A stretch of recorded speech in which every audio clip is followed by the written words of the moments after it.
Hi, I'm Chris McLean, lead pastor at Shady Grove United Methodist Church, and it's my joy to be with you today. We are in the home stretch of our study of the Real Discipleship Survey. This survey is a tool that's meant to help us understand 6 facets of Christian faith and how to grow in each of those areas. Steps of growth look like this. First, we begin by exploring. That's when something in the life of faith has caught our attention and we want to engage it, learn just a little more about it. Then we move into the beginning stage where we give it a try. The third stage in our growth is when we make a commitment to that part of our faith. And the final stage is when we begin to mature in that part of our faith, and we mature by taking the responsibility for our ongoing growth. And so rather than waiting for someone else to feed us, we have begun to understand how to continue seeking those things that continue to nourish us. And then in that way, we are prepared to be able to reach out and help others along their journey. Today we are following up on the life of generosity. Yesterday, Rex was talking about how to begin in a life of generosity, and a sentence that he explored when we're in that beginning stage is, "I find myself giving more and more." Today, as we look at growing in a life of generosity, there's a different sentence. And remember, these are all sample sentences. There are other things we could say, but this is an example. And in this box, the sample sentence is about giving a tithe, a commitment to give a biblical tithe, which is 10% of our income. When we were first looking over this tool, I remember that our church administrator read over the whole thing, and he pointed to that box from yesterday, that beginning, "I'm giving more and more," to this leap of "I'm giving 10% of my income." And he said, there's a really big gap between these two things. And he was right. One thing I want to say is, to be clear, the life of generosity is about giving more than just financially. That's really important. And when we're looking at the survey, these sentences aren't the end-all be-all. They are example sentences, things that could be true for us when we are, in this case, growing, and growing means make a commitment.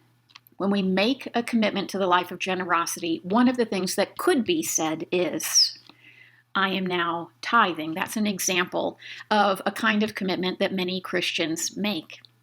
And you might wonder, given how big that gap is, why would somebody go from giving a little to giving 10%? How does a person make that leap? A lot of people that do make that leap, and the way that I learned to work on that is to start off with committed giving at a certain percentage. So maybe what's doable is 0.5% or 2%, and then moving up gradually year by year. And that's how I came to be giving more. But again, that's a huge gap. We can think about the how of how to get from one place of giving to another financially, but why would someone do that? Why would someone just be propelled to give in this substantial a way?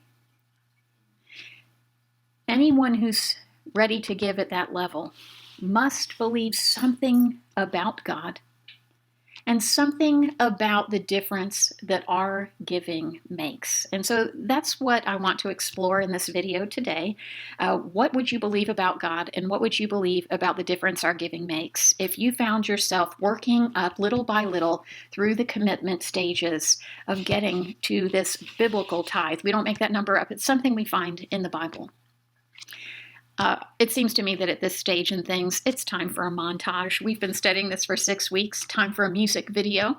So I'm going to show you a music video that got made as a memory piece for a mission trip that I took with my mom, who you met in the first week of this. Maybe you'll recognize her. And also with my son. And you'll notice that there's a boy on the trip who has a birthday party. That's my son. This was a busy trip with Impacto Ministries. Multiple churches joined together to form a team to work on 6 projects. One was a feeding ministry for children and enrichment for them as well, and a feeding ministry for the grandparent set, because in Guatemala, grandparents often go without food to make sure that their grandchildren can eat, and so they often struggle with malnutrition. In this video, you're going to see a woman sitting on a walker in tears, and they are tears of joy because she's finally able to get around. That's a walker that we were able to bring in. It took a little while to get past customs, but I think you'll agree that it was worth it. You'll also see the construction of a library building. One team was working down on the foundation, another team was working up on the second floor section. A couple of houses were under construction, so you'll see the teams working with those families as well. There was a health ministry, and the final ministry was a women's retreat. That's something that just hasn't been done in that region, and initially about 50 women were expected at this retreat, and you can see how many actually showed up. I hope you enjoy the video.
Make a commitment to go to Guatemala and be in mission? Why make a commitment to grow in our giving, financial and otherwise? In Isaiah 6, the prophet Isaiah finds himself getting a peek into God's heavenly court. And as he's listening in, he hears this discussion. He hears the question, who will go for us? Because God's court sees the need in the world. Who will go for us? And the prophet says, here I am, send me. If not us, then who? If not now, then when? We commit because God created us, because the needs in our families, our community, and our world are real, and because with God's help, we can do something. It's time. Friends, thank you for sharing this time with me today, and may God bless you in each and every opportunity you have to be in ministry today.